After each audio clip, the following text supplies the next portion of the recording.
ng bagong buwan.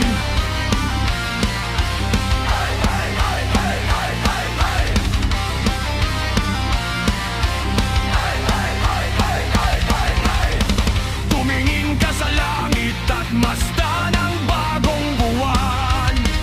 Tanda ng kanyang kapangyarihan na walang hanggan.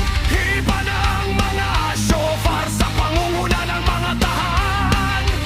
Tayo ay magdiwang ayon sa kasulatan. Pangalan niya'y purihin sa saliw ng bagong awit. Parangalan at dakilain, siya ay sambahin.